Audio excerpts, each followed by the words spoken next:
Book 4, Chapter 6, The Price of the Key. The stench of the subterranean fortress was a thick, stagnant press of wet earth, iron, and the sharp alkaline tang of recently spilled blood. In the cramped, low-roofed corridor, the silence that followed the skirmish was heavy and suffocating. The bodies of the kobold sentries lay scattered across the cold stone, their scaled limbs bent at unnatural angles. Karma Ral knelt in the dim light, his breathing a ragged, rhythmic rasp against the collar of his breastplate. His focus was on the tear in his leather undersleeve, where a kobold spear had grazed his forearm. With practiced, jerking movements, he wrapped a strip of gray linen around the wound, pulling it tight with his teeth.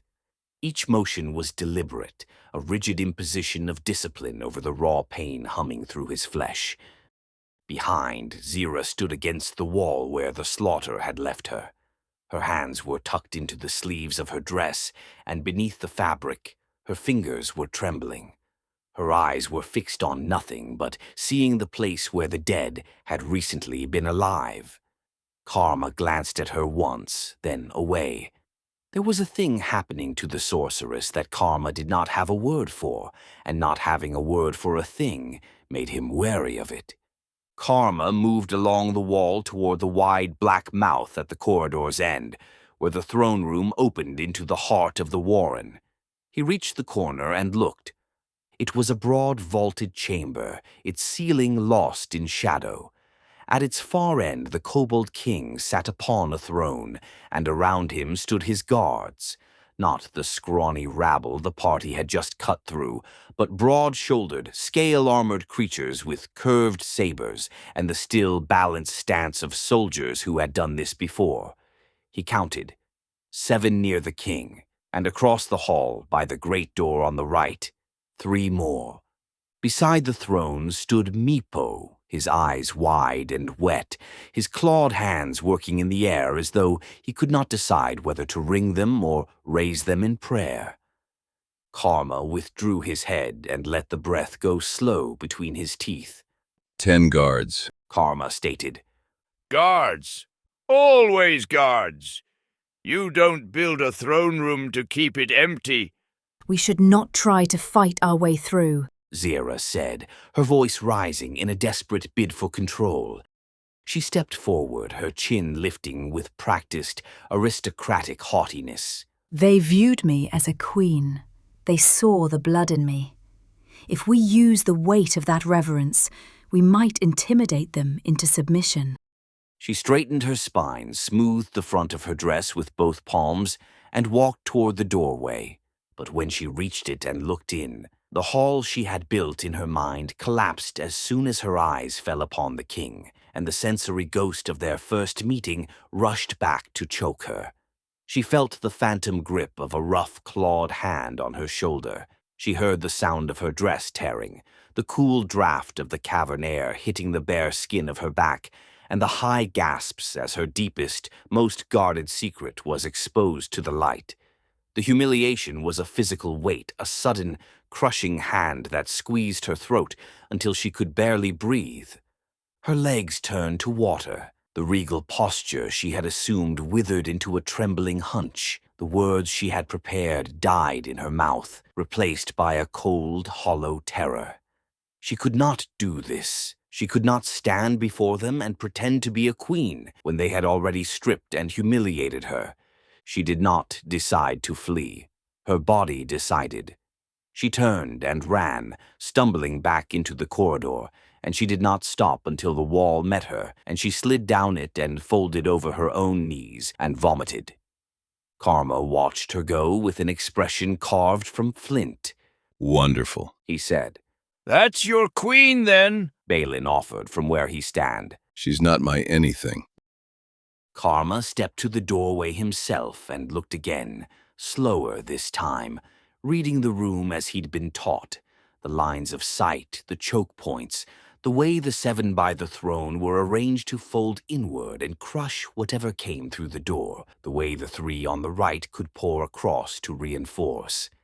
Karma stepped back and signaled to Balin, who grunted and came to him, his heavy boots grinding the gravel. 7 around the king. He said quietly. 3 more on the right door. Trained. They've held this hall before. Balin spat on the floor, leaning heavily on the handle of his axe. A straight charge is a good way to get a spear through the throat. But there's always a back way. Some run for the hauling out the shit and slop without parading it past the king. I'll take the parallel corridor to the left, and I will come out behind the dais. Karma nodded. But if we can avoid a meat grinder, we will. The key is what we came for, not their lives. If they'll trade, we trade. They'll not trade with the likes of us. Balin tipped his chin down the corridor toward the huddled shape of Zira. But they might trade with her. They knelt to her, didn't they? She made a fool of herself by losing the worm, but a thing like that doesn't drain out in an hour. He scratched his beard. And she's the only one of us who speaks the hissing tongue. I know what she is. Karma's voice was clipped. She's the key to the key. Then go fetch her. I'll find the back way while you're at it. He turned to call her, but the words died in his throat. Zira had collapsed against the rough stone wall further down the passage. Her knees were drawn up to her chest, her face buried in her hands. She was sobbing, a violent, hysterical shaking that rattled her entire frame. Karma's expression hardened. The sight of her tears did not elicit pity. It triggered a dark, familiar spike of disgust in his chest. He rolled his eyes at Balin. "Do you see what I am made to work with?" and crossed the corridor in 5 hard strides. Get up! Karma said, his voice flat and commanding. Zira did not look up. Her shoulders continued to heave, her breath hitching in her throat. Karma reached down, his iron-gloved hands grabbing her by the shoulders. He shook her, harshly, without a hint of gentleness, trying to force her back into the present.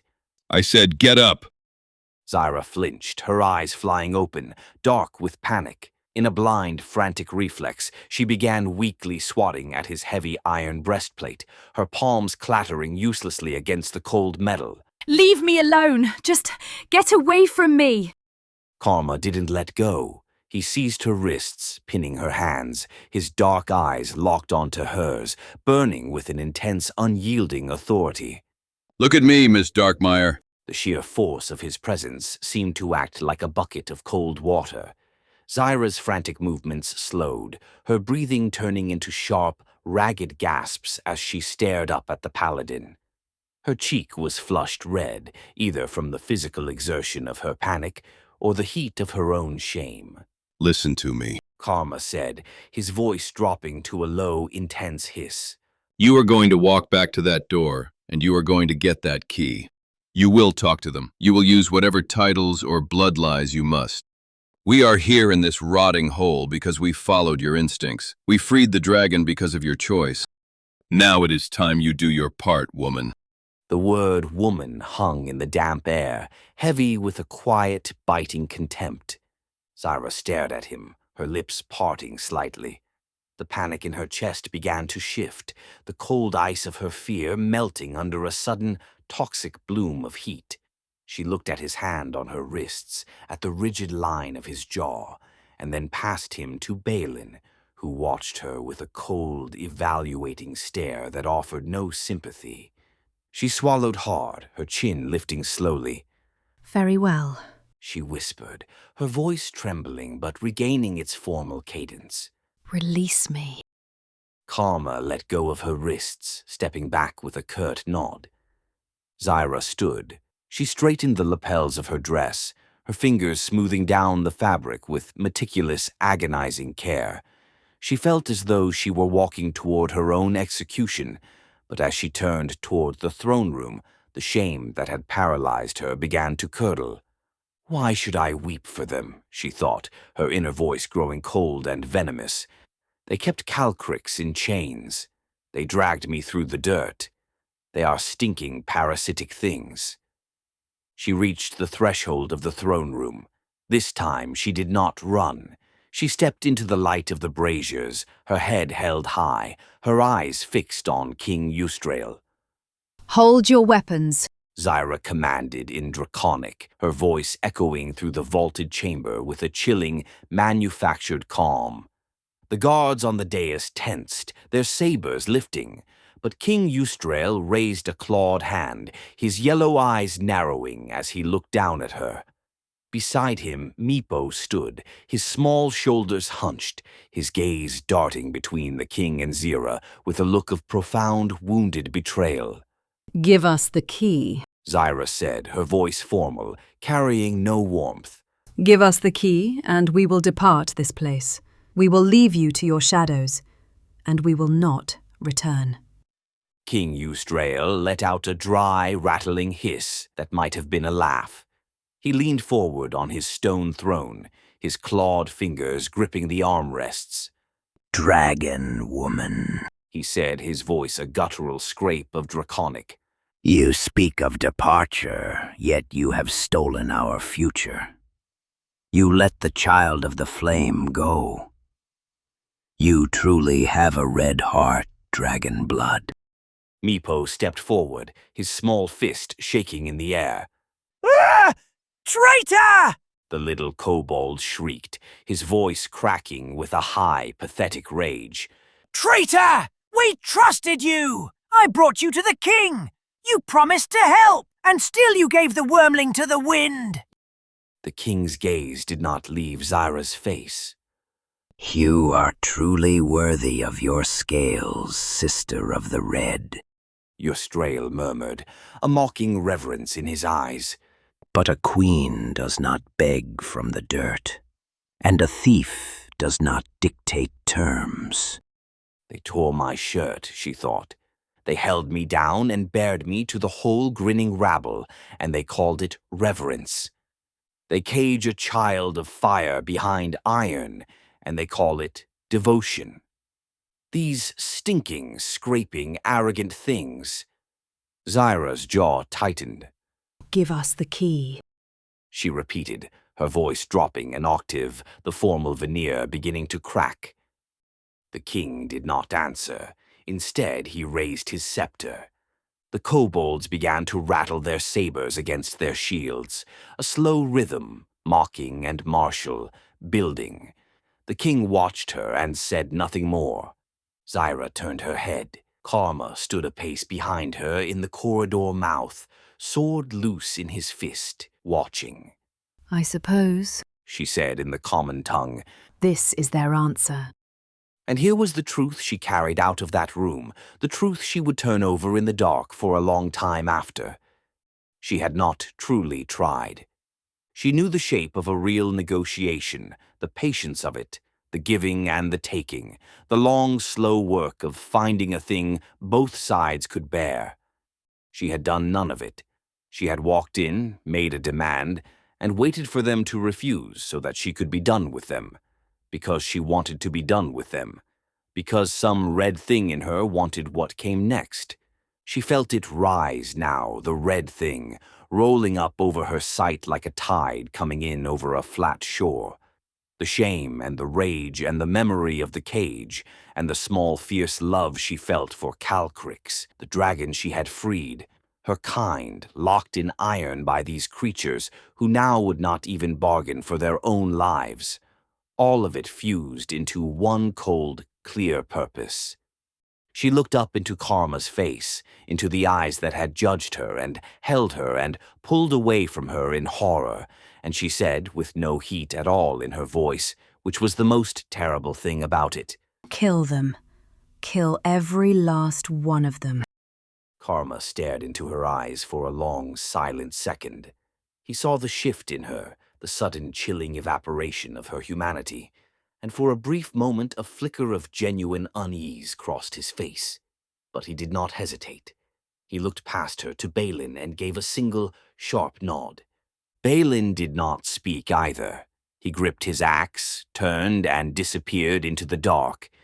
Karma turned Talon once in the torchlight, watched the edge take the fire. Morthal's sword. He still thought of it that way, would always think of it that way. a debt he carried in his fist, a dead man's compassion he could not match swinging in a dead man's steel. He turned to Ilara, pointing the tip of the sword first at the elf's chest, and then at the side door where the 3 kobold guards stood. Ilara, Karma commanded. take the flank. Do not let them circle. With a fierce, inhuman scream, Ilara rushed through the side doorway. He was a blur of gray cloaks and flashing steel, his twin swords spinning in his hands as he charged headlong toward the 3 guards at the main door.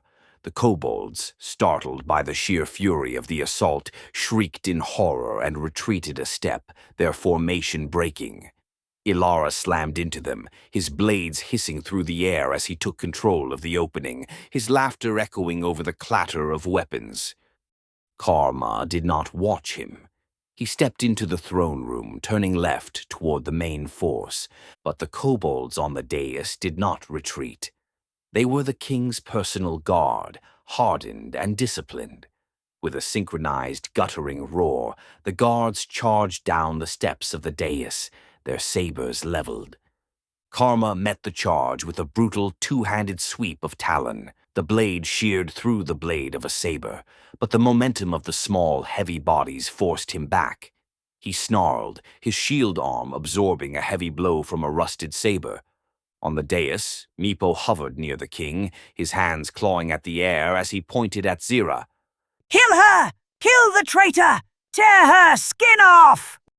The king rose. He spread his clawed fingers and spoke words older than the citadel, and a ball of fire bloomed in the air before him, hung there a moment like a small sun, and then flew. It crossed the hall and struck Karma. He screamed, a raw, tearing sound, as the fire licked up his cheek and brow, and the smell of his own burning hair filled his helm. At the side door, Ilara was holding his ground. He drove his short sword to one of the guards with his face splattered with dark reptilian blood. From the corridor behind him, Doreen's bow twanged. A black-feathered arrow buried itself in the eye of a second kobold who had tried to slip past the elf. But Karma was a single man against 6 trained soldiers, and 6 trained soldiers do not fight like a mob. They fight like a machine. They spread. 2 went for his legs, hacking low at his knees and shins where the armor was thin. 2 struck high, forcing his shield up. 1 slid wide to his flank. 1 drifted behind. They were taking him apart with the calm division of labor of butchers at a carcass. He gave ground. He had to give ground. Blood ran from the burn on his face into his eyes, and the hall swam red at its edges. Then the door behind the guards burst open. Balin came out of the rear passage like a landslide given purpose, 8 feet of furious dwarf, and he fell on the rear ranks of the king's guard from behind. His first blow caved a helm and the kobold inside it. His backswing flung another the length of a man's body and made it fall down. The machine that was killing Karma faltered, its rhythm broken, half its attention wrenched around to face the giant in its spine. It bought Karma a breath. He used it. He set his feet, lifted his burning face to the dark vault overhead, and called on Hor, Hor of the balanced scales, Hor who pays every debt in kind, for the strength to stand. Cold fire ran down through his arms, but he was already bleeding from a dozen places, and the blood kept running into his eyes, and the cold fire of his god poured into a vessel that was cracked and leaking. And it was not enough. He knew, with the flat certainty of a man who has measured many fights, that it was not going to be enough. And soon the dwarf was in trouble of his own.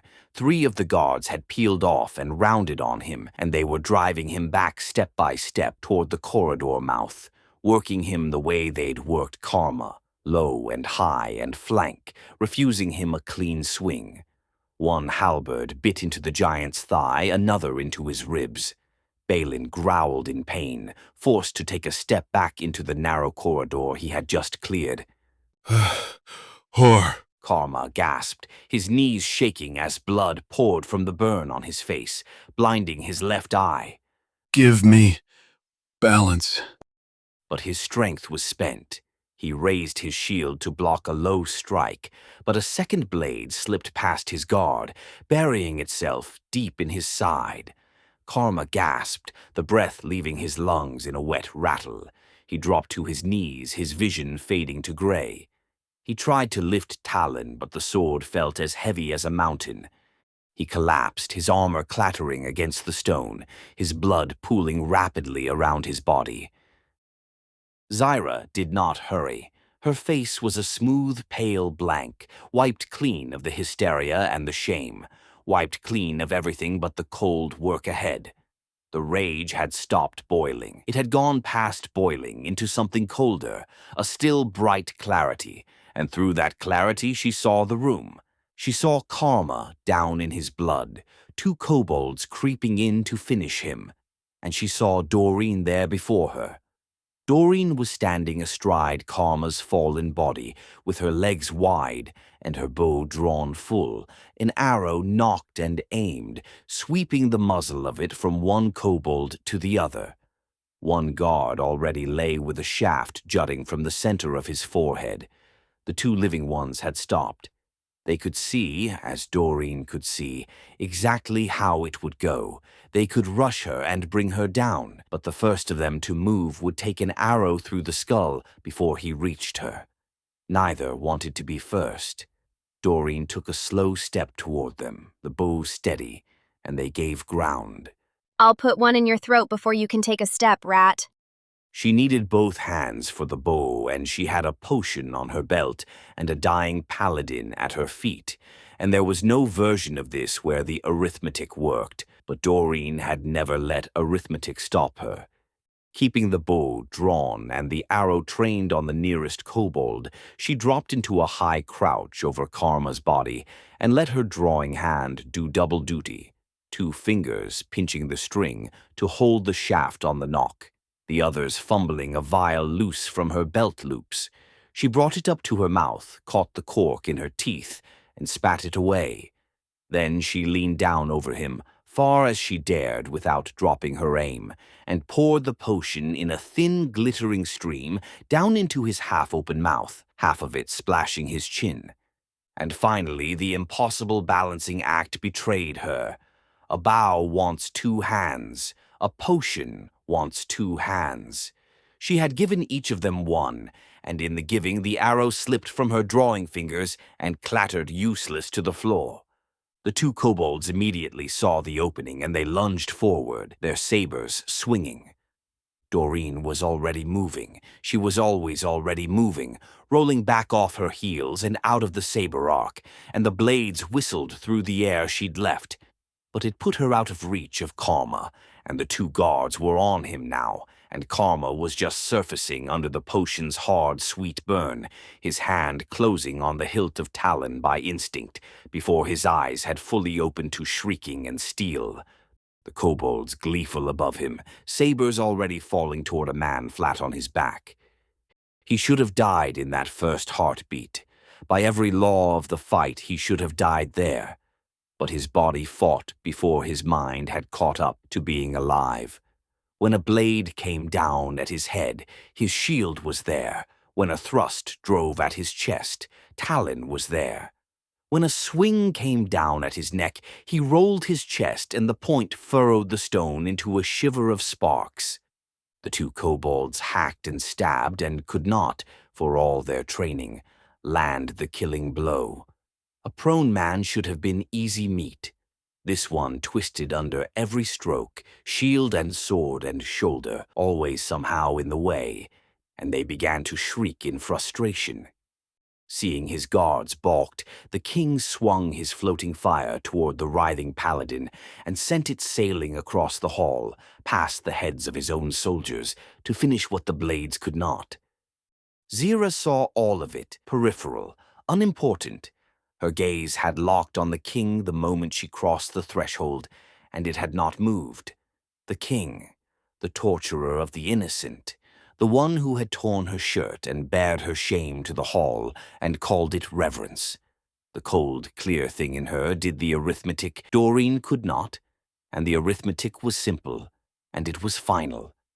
She walked to the spot she had already chosen. She had chosen it without knowing she chose it, the angle that would put the king and the cluster of his guard in a single line. She lifted her hand toward the throne and smiled. A parchment unrolled in her fingers from nowhere, ancient and dry. She read the words from it, and the words were thunder. The air in the throne room instantly grew thick and heavy, smelling of ozone and burnt copper. A sudden, deafening thunderclap shattered the silence of the chamber, so loud that several of the fighting kobolds dropped their weapons to cover their ears. From Zira's palms, a blinding sphere of blue-white lightning erupted. The parchment in her hand crumbled into black ash, scattering in the wind of the spell. The sphere fractured. It turned into a dozen jagged, blinding, arcing bolts of pure electrical fury that screamed across the chamber, and everything in its path died. For 3 agonizing seconds, the room was lit by the blinding blue glare of the electricity. The victims stood frozen, their bodies twitching violently as the current ran through them, their bones visible like dark shadows through their glowing flesh. Then the roar of the lightning faded. The king's floating ball of fire flickered once and went out, plunging the room into a dim orange shadow. For a moment, the 5 smoking figures remained standing, perfectly still. Then, like a line of falling dominoes, they collapsed to the floor. Their clothes and hair were charred black, their eyes bulging from their sockets, their skins smelling of burnt meat. After that, the balance tilted. The remaining guards felt their king die at their backs, and with him died their discipline and their certainty. They had been soldiers. Now they were prey. Ilara cut down the last of his 3 at the door, laughing his terrible laugh. Balin, freed of the guards who'd cornered him, turned and broke the rest with great sweeping blows. Doreen put arrows into anything that ran. One at a time the kobolds fell, and when there were no more to fall, the throne room was quiet. The battle was over. Finally, Karma rose slowly, using his shield to push himself up. He was limping heavily, his left leg dragging, and the left side of his face was a swollen, burnt flesh and dried blood. He leaned against a stone pillar, his hand pressed against the deep wound in his side, his breathing shallow and painful. Balin's giant form began to shrink, the blue light fading from his eyes as his muscles returned to their normal dwarven proportions. He let out a low, gravelly growl, his hand pressing against his ribs where a saber had found a seam in his armor. Zira stepped over the king's smoking body and retrieved the dragon key from behind the throne, a heavy thing of dark metal scaled along its length. Doreen moved among the dead, going through the king's small hoard with the unsentimental efficiency of professionals, pocketing coin and a few trinkets. "We can't stay here," Balin muttered, his voice flat. "This place smells of death, and we aren't in any shape to fight another wave." The others have fled. Doreen said, tossing a small leather pouch into her pocket. Must have flipped out of the side doors before the fighting even started. The rest of the rooms are likely empty. We check them. Karma commanded, his voice weak but carrying that familiar, unyielding military cadence. We find what we can, and then we get to the surface. The party moved through emptied chambers with Doreen ahead, kneeling at each locked door, coaxing the wards open with slender picks and a tongue that never stopped its low-running commentary. Behind one door, a corridor ran off into wet darkness, and they did not follow it. Behind another lay a kitchen, and they wished they had not opened it, a reeking warren of centipedes and meat no one wished to name. Behind a third was a prison, where 2 goblins hung slack in rusted chains, and these 2 the party left, having troubles enough of their own. And at the last, after a long string of empty rooms, they came to the chamber of the dragon door. It stood in the far wall, taller than 2 men, and it was a marvel and a warning both. Across its dark surface, a dragon had been worked in relief, coiling and rampant, and the whole of it glowed with a deep blue light that pulsed slow as a sleeping thing's breath. No one spoke for a moment. No one reached for it. Not tonight.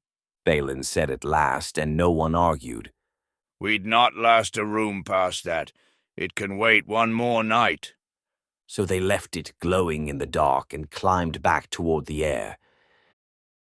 They came up out of the citadel through the dragon cultists' camp, picking their way past cold fire pits and abandoned tents, and on toward their own camp where Rolgar waited with the wagons.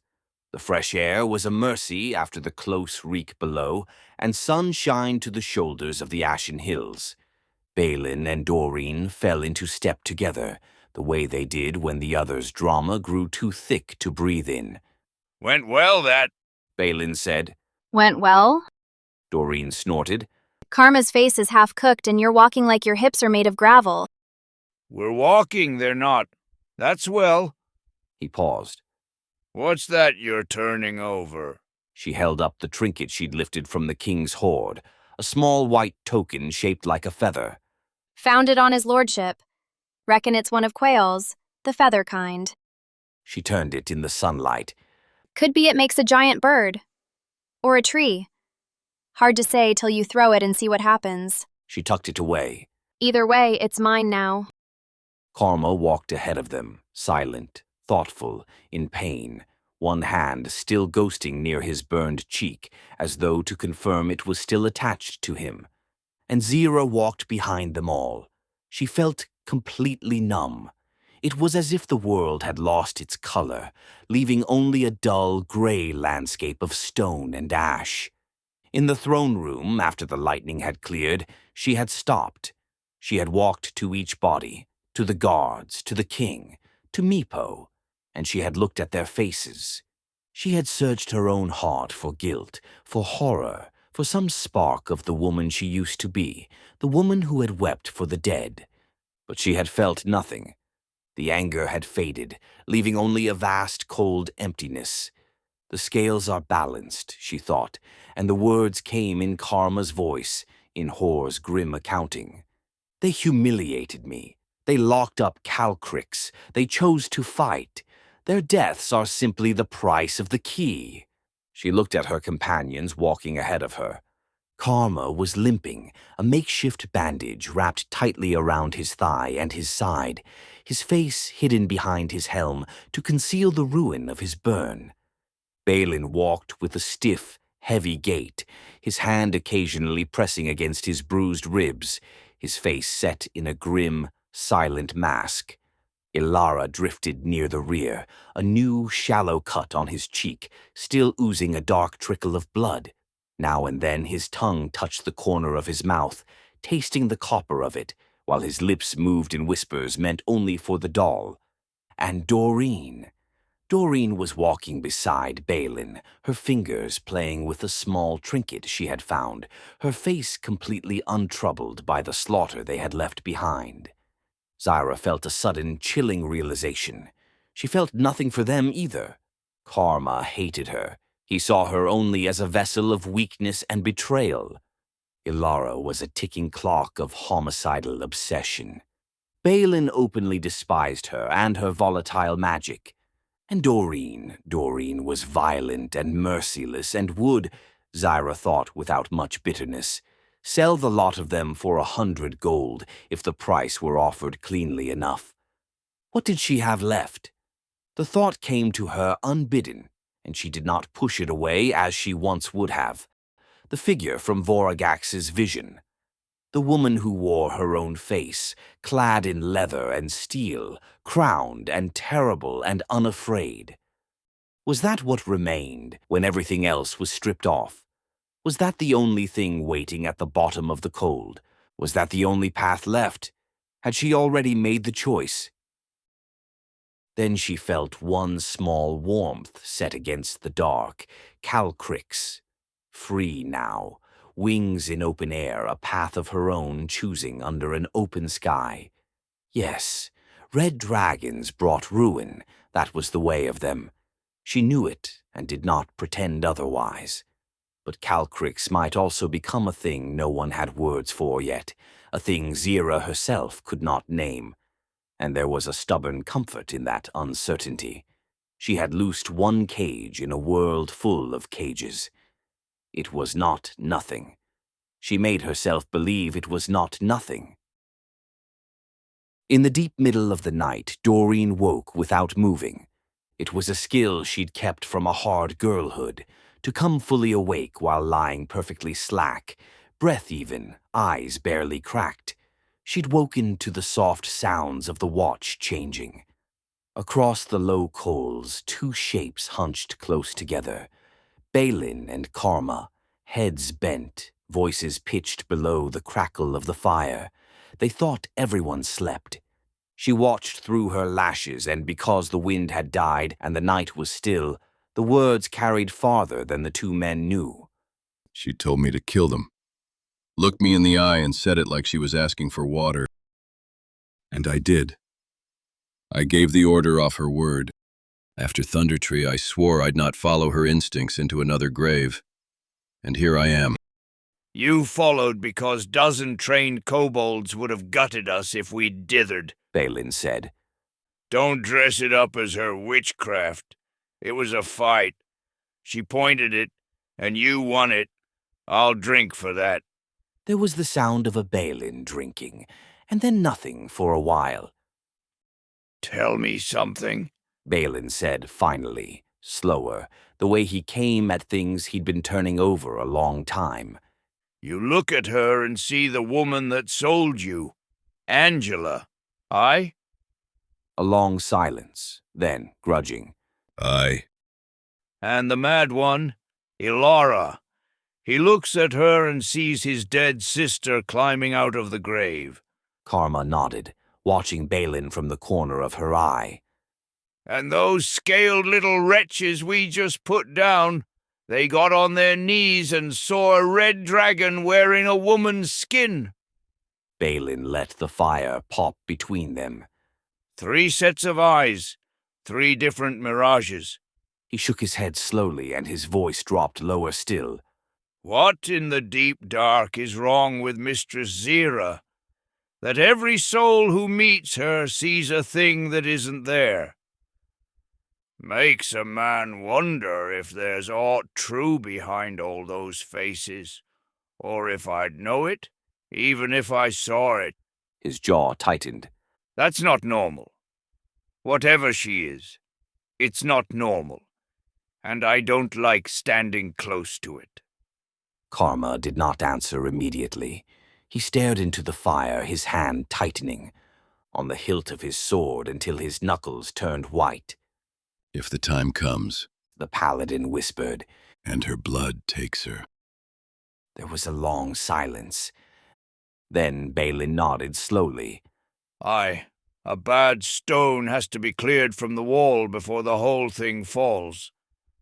Karma said nothing, but Doreen saw him lift his chin and nod, just slightly. She closed her eyes and let her breathing stay even and added the thing to the pile of things she knew and had told no one. It was useful. Everything was useful. That was how you survived. Zira saw the forest, and the man of the forest, Redoth, the hermit, taken and bound, swallowed up in the embrace of a vast, dark tree, whose roots drank his power and turned it into something foul. The tree was a mouth, and the power was a call, and the call sang out across the hills in a voice below hearing. She saw the call reach the young red dragon, saw it wrap around her like a net of dark thread, and begin slowly to draw her back. And worse, she saw the call reaching farther, out and out, to where a green dragon stirred at the summons, where its rider turned his cruel head toward the music. If the call was not silenced, if the roots were not cut, the red would be drawn down into the jaws of the green, and the whole forest would rot from its heart, outward into corruption. Cut the roots, the dream said. Silence the call. Before the green takes the red, before all of it turns. Cut the roots! She came awake on the scream, sitting bolt upright in her bedroll, the words still tearing out of her before she knew where she was. It was morning. Grey light, cold air, the dead fire smoking. Karma sat the watch a little way off, and at her cry he half rose, his burned face turning toward her, and for an instant, just an instant, she saw the thing in him that had held her in the dark in Neverwinter, the crack in the armor, the man underneath. Then it was gone because there was only one thought in her, and it filled her completely. Calcrex, She breathed, and then, louder, scrambling out of her blankets toward him.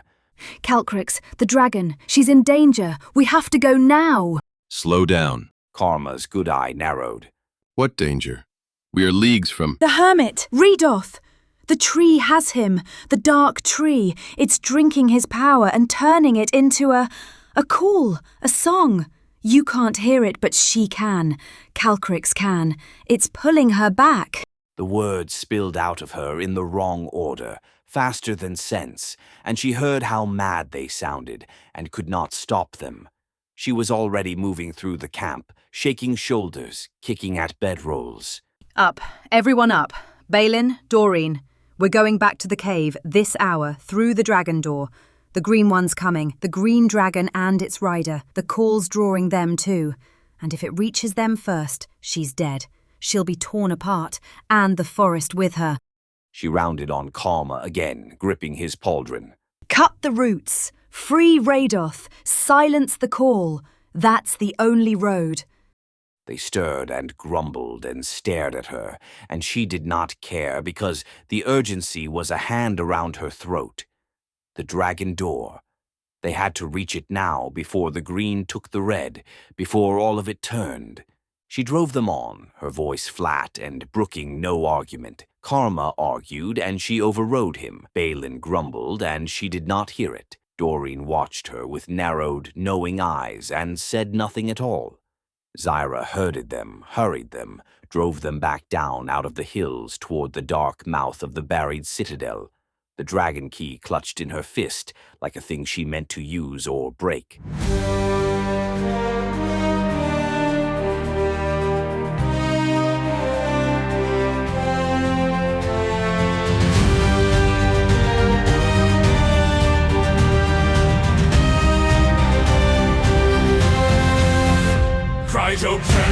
Brennen, lysgyntan, yn y ffilmen gweithias bryn o'r gorwydd tan,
with broken lanterns through the flood and ash, hands full of borrowed fire, and a vow that would not last. Would not last.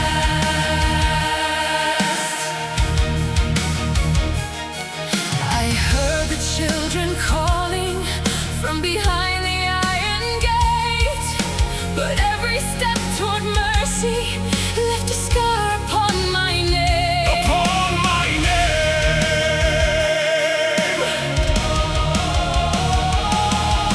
The road was red with warning. The sky grew thin and black. I felt my own soul splitting. Still I never turned back. Never turned back. So let them judge our deeds tonight. From tower safe and tall, They've never seen how shadows fight when desperate voices call.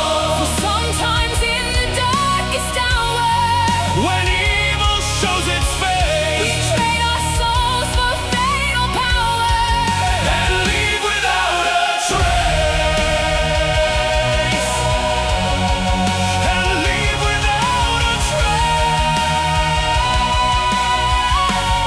trace.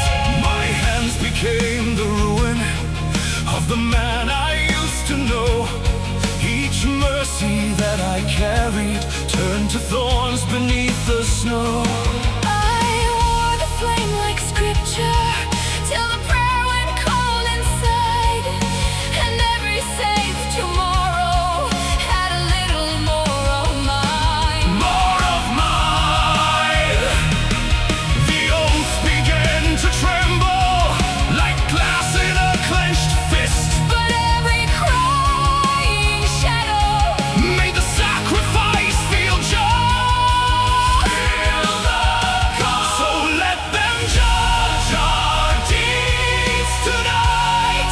from tower safe and tall, They've never seen how shadows fight.